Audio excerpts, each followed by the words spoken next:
We haven't talked about race. This was a white lash. Van Jones is the guy who probably cries every time a Starbucks barista misspells his name.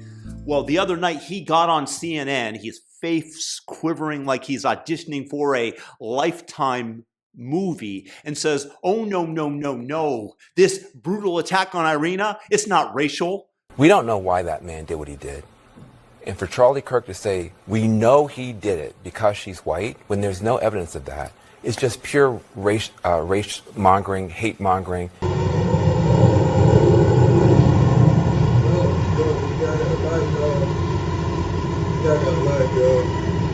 There you have it. The dude is pacing through the bloody scene, muttering, "I got that white girl. I got that white girl." Like it's his new SoundCloud rap lyric. Yeah, Van, totally not racial. It's just a coincidence. Like every vegan that I meet who smells like kale and regret. But let's talk about the double standard here. You got Georgie Floyd, not nearly as egregious a case, where he was already dying of a fentanyl overdose and asked to be laid out on the ground, and Derek Chauvin gets there late. It looks bad, but what happens afterwards? Because of people like you and the mainstream media fomenting a color revolution, cities burn, Targets get looted for Air Jordans, and that's excused. In Defense of Looting is an actual book that was hyped up on NPR. And by the way, NPR, the same people that refused to talk about the non-story, the Hunter Biden laptop. And you had Kamala Harris out there cackling like a hyena on nitrous, raising bail money for rioters while simultaneously starting a GoFundMe to buy Molotov cocktails for people that are peacefully demonstrating. And Jacob Blake, accused of rape by his ex. As he's told to stay where he is, reaches for a knife, gets shot, and suddenly Kenosha becomes a bonfire.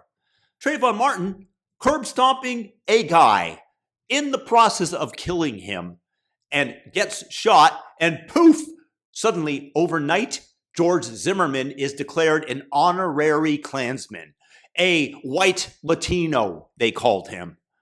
But some thug, yeah, I said thug, so sue me. I'll be in the parking lot out back if you have an issue with it. He knifes a woman in the neck while chanting racial slurs, and it's crickets from Blue Sky and the leftist media. Nothing to see here, folks, just a misunderstanding. I got that white girl. I got that white girl. Let me guess. You're going to tell me that he was just quoting Tupac bragging about his sexual conquests. And let's talk about the statistics, because frankly, they're screaming louder than a rocket ignition at a SpaceX launch. In 2022, 543,480 black on white violent incidents. Flip it, and you get 96,000 white on black. Adjust for population, and it's 26 times more likely for a black person to attack a white person than the other way around. 26! Houston, we have a problem here. Because that's not a statistic. That's a PowerPoint presented by God with a laser pointer. And if you turn your head at all in that general direction, it's impossible to ignore. And what do we do with this? Nothing.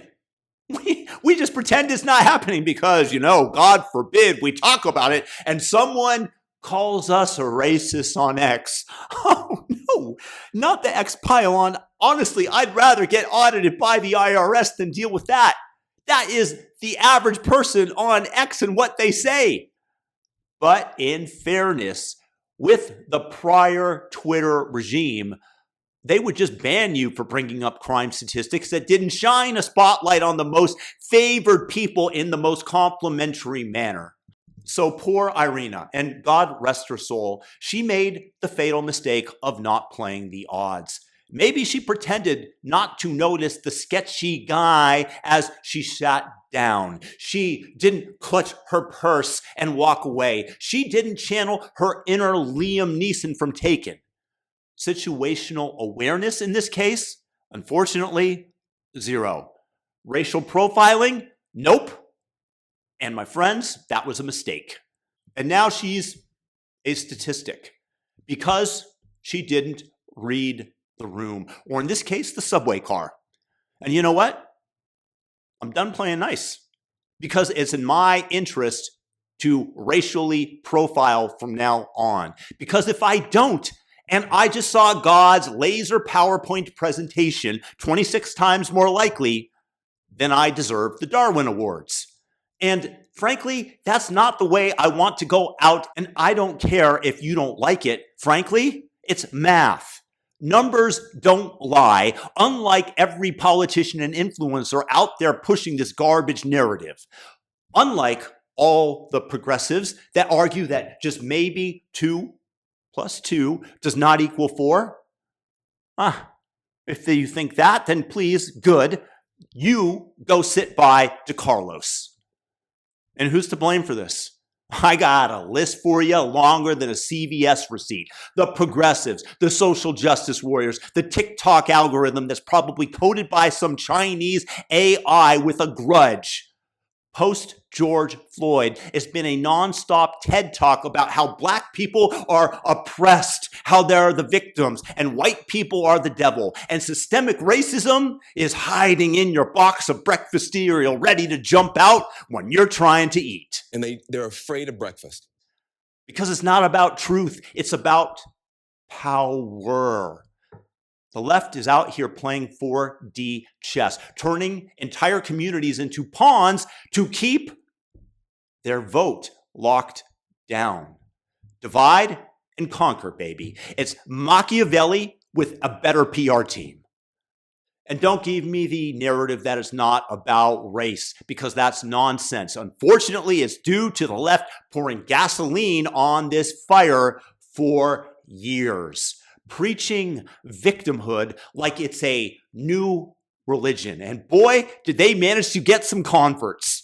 The white man's the problem, they scream, while DeCarlos Brown, and yes, I'm going to call him out again, I'm calling him the murderous thug that he is, deal with it, baby, takes it to the heart and decides to get that white girl. As if it was random, Van Jones. And yes, I blame you and the media for helping to contribute to his mindset. We haven't talked about race. This was a white lash. This isn't a one-off, folks, because you have people on X, on TikTok, on Blue Sky, wherever, preaching anti-white hatred like it's open mic night at the Apollo. Yeah, it's not illegal. First Amendment, sure, I'll grant you that. But it's a hair away from inciting violence, exactly what you did against Charlie Kirk and Donald Trump, and what happened to Steve Scalise with all the nonsense about Republicans killing individual citizens. It infects the minds of the weak-minded. And the left, they're cheering it on because chaos is their currency. So yeah, I'm changing my seat on the train. I'm eyeing the exits. Go ahead. Call me racist. Call me whatever. I'm just reading the statistics and trying not to end up on a true crime podcast. Because unfortunately, the left has completely poisoned the well of America, and now we're all drinking the Kool-Aid. They wanted a color revolution to dunk on Trump, and they got it. Meanwhile, we're out here dodging fists and bullets and trying not to become the next headline, like my friend Charlie. Because it's not about skin color. It's about a narrative so toxic, it would make Chernobyl blush. And I'm done pretending that it's not happening.